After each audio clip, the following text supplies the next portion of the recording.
Okay, so my phone storage was full and the video cut off. So this is part 2. We are going to finish up this Scorpio season forecast with our last 3 cards, some final messages: Nine of Swords, Two of Wands, Ten of Swords. Where we left off, we were talking about being fixated on fear, being fixated on failure here with the Eight of Swords, and how that fixation could literally render your vision and your ability to have foresight regarding yourself, your self-growth, situations, relationships to be limited and boxed in. And then the guidance that had came through with this Temperance card with the deep healing was to seek out or leverage and lean into confiding and confessing for those who religious structures support that, like Catholicism. It could be a religious person, a minister, a deacon, church member, spiritual, a person of a similar spiritual belief as you in your community that you would confide in and confess in to help alleviate the fixation on failure and fixation on fear. So leaving that energy, heading into the Nine of Swords, the Two of Wands, and the Ten of Swords, we're going to start with the 9. So the 9 to me means as you continue your journey and your path with your relationship to fear and failure, it's going to deepen a little bit. It's going to feel even more intense because it's coming to a head. This could be more anxiety, more depression. If you have bouts of feeling like physically unable to get up and go out and be inspired to do things you normally would do, after you really face this fear of failure or this fixation on fear, this fixation on failure, you confide in and confess to someone of your religious faith or your spiritual faith. Now that it's out in the open, it could get deepened. But that is, the Nine of Swords is an ascension symptom. It's an ascension card. When the Nine of Swords shows up, you are being faced with soul growth. You are being faced with accelerated potential of how you can be in the world, how you can show up, how you can be of service. So let's get a clarification card on this.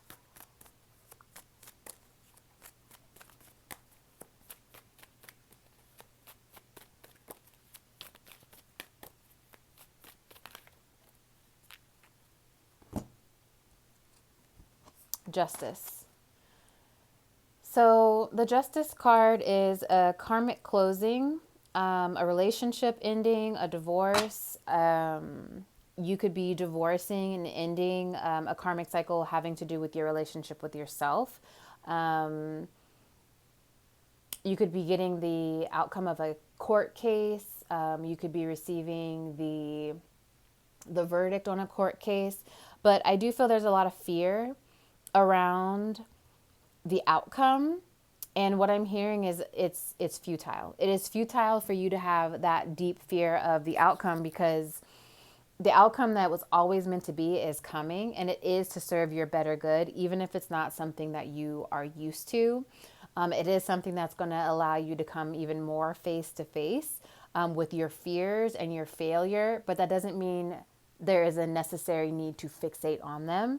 And so that's why this Nine of Swords to me feels like there is going to be more of a challenge moving through that energy, is because whatever this justice, whatever this verdict, whatever this closing means for you, it's going to really highlight your fears and your failures. That does not mean that the verdict is not good for you and where you're going and how you are going to be best served in this life, but it doesn't mean that's not going to be challenging. So let's look at the Two of Wands.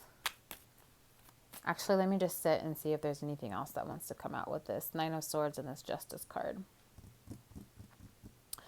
Justice is Libra season. We are in the last day of Libra season. Scorpio season starts tomorrow, October 22nd. And so I just feel that something during Libra season really got to shake up. I feel like you received the verdict already. That's something you recognize, that something is coming to an end. You've ended it. You know that the ending needs to happen, which I do feel is tied into this Two of Swords card, which I do view the Two of Swords as kind of like a justice card, like the little sister to the justice card. And so something about this decision, you're really, whatever this is, it's happened this past month and beginning autumn equinox. Like things have really come to a head, and instead of being focused on the outcome and the space and the positive results of this change, you've been fixated on your fear and you've been fixated on your failure versus what is to gain after these karmic scales balance. What is to gain after I actually make the decision? But I do feel that prior to this Eight of Swords energy, there's actually an inability to actually have access and view all the things that need to be viewed, as I spoke about in part one with this Two of Swords, of how to even get yourself to the point of making the decision. It's like there's two options. Which one's going to be better for me? I can't even really feel into it to understand, or I'm just rendered with the inability to make the decision, even if I know both, like the outcome of what each scenario would bring. I feel like after this Eight of Swords energy is really dipped into, it starts to create and bring to the surface the ability to recognize the decision, and to further unearth and loosen up some fear and some failure around it so that it can close out, so that it can finish and be done. Yeah, let's look at the Two of Wands. The Two of Wands is a new partnership, like business partnership. It could be a new romantic relationship. I feel like it's just a new path, a new way of being, a new way of existing in the world, that you see it. And the Wands is action. It's not only do I see the path and the new partnership and the new business opportunity, the new way of just thriving in the world, I'm going to start taking actionable steps towards it. I feel that this energy is only made possible after this Eight of Swords and Nine of Swords energy is navigated.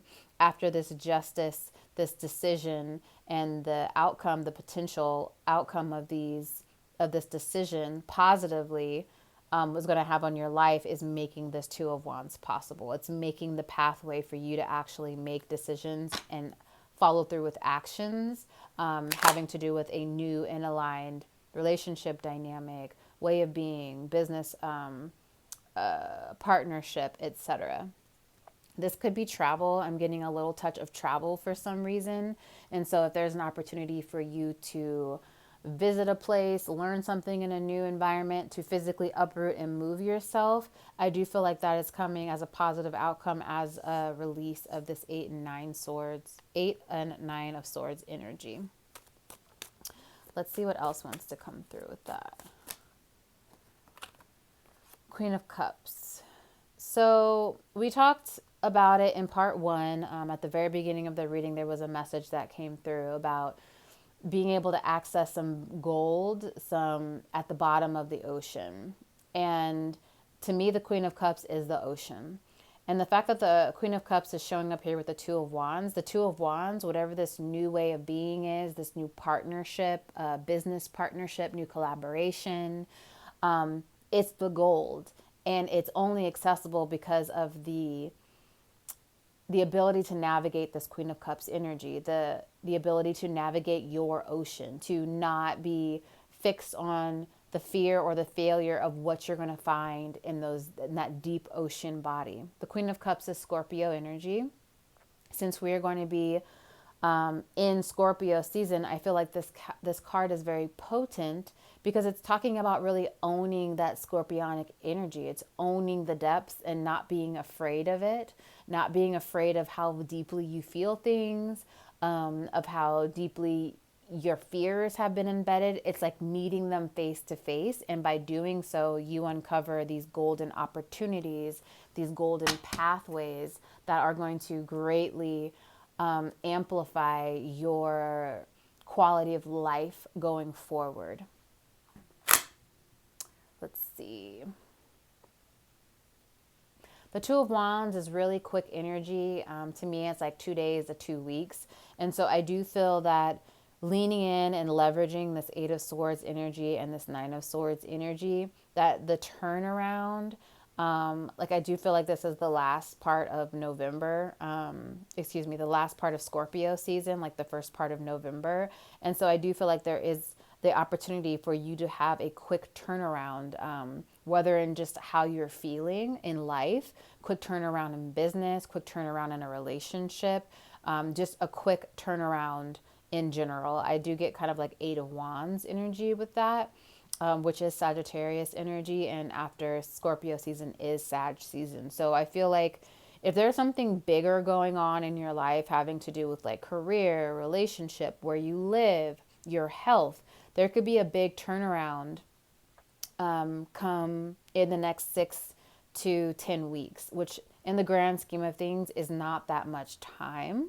And so I just feel like that it could be a beneficial affirmation for someone out there, especially for someone who feels like you've been in this eight and Nine of Swords energy for a while. Like if you feel like you've been fixed on failure, fixed on your fear, and just not really seeing how things can get better, your way out, how to change your situation. I do get once the soil, once the waters of the roots of that get stirred and leaned into, the change can be really quick. So let's go ahead and look at our last card here, the Ten of Swords. We have the Eight of Swords, the Nine, and the 10. And so I did talk about this Nine of Swords being the intensification of this 8. The Ten of Swords is the nail in the coffin.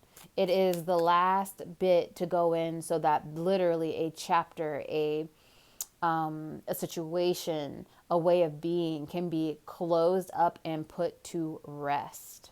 The putting it to rest is really important because it's really going to allow this new partnership, these actionable steps that you're taking towards newness to take hold, and so you won't backslide. I am hearing it's time with this Ten of Swords.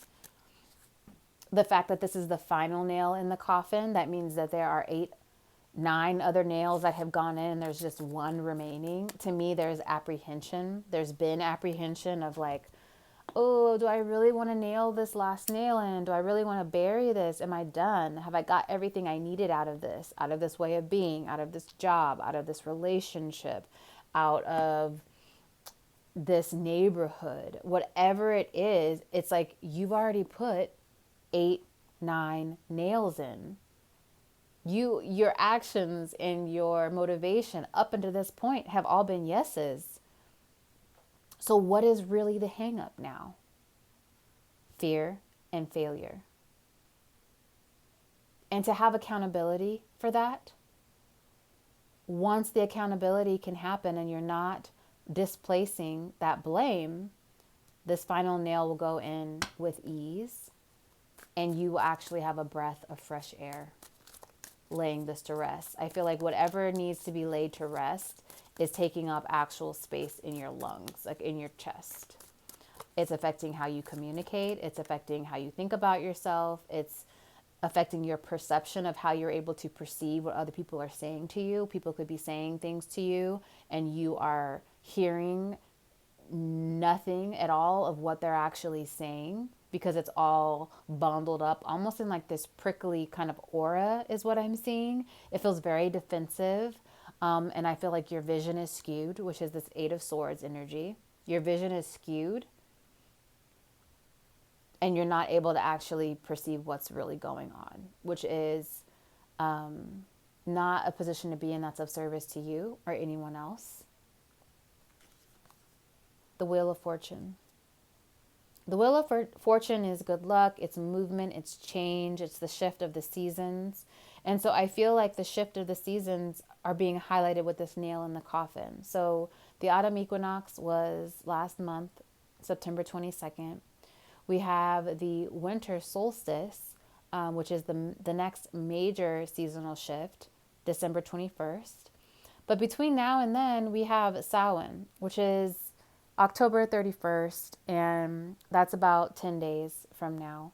And either one of those dates, October 31st, December 21st, are huge Wheel of Fortune. I want to say like power times where if you really leverage your accountability and leverage your self-awareness, big pivotal movement can happen in your life. And that you are going to be energetically supported to close this chapter by leaning into the seasonal wheel. Those are just power days and pivotal in nature. And so there are going to be power days and pivotal for you to align decisions, align things with October 31st or December 21st to help support you putting that final nail in the coffin and closing a chapter. Let me see if there's anything else that wants to come through with that.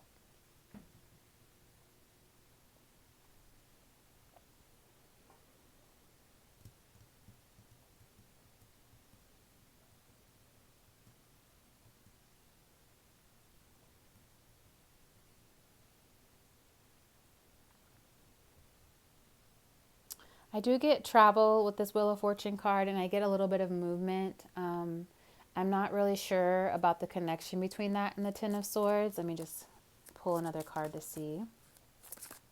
What's the connection between the Wheel of... Okay. So the connection between the Wheel of Fortune and the Ten of Swords is the Chariot, which is more movement. So to me, this is moving. You could be moving homes. You could be moving businesses. You could be traveling. But movement is really important for some people, for some reason, to help put this final nail in the coffin. That could be moving your body, exercising, running, walking. This could be maybe realizing that it's better for you to move. If you hadn't planned on moving, this may be something that would serve you to reflect on and realize how supportive it would be. The same with your businesses, whatever it is, even if it's travel, it could be unexpected travel. It could be like plan a trip around October 31st, plan a trip around December 21st, and those are going to help shift whatever needs to be shifted inside of you to put the final nail in the coffin, to close, to end whatever it is in your life that is either internally, personally keeping you and fixated on failure, or whatever dynamic outside of you is perpetuating that dynamic. For the travel, or like the trips that may be planned or may be coming up, I do get that it's a change of scenery that is going to be the most beneficial for most people. So this has been the Scorpio season forecast. This is part 2. The link for part 1 will be below in the video description. And I so appreciate you being here. I appreciate your time, your support. If any of this resonated with you, please like the video, please subscribe, please share it with someone. And until then, I hope that you have the smoothest sailing this Scorpio season. I'm sending you so much love.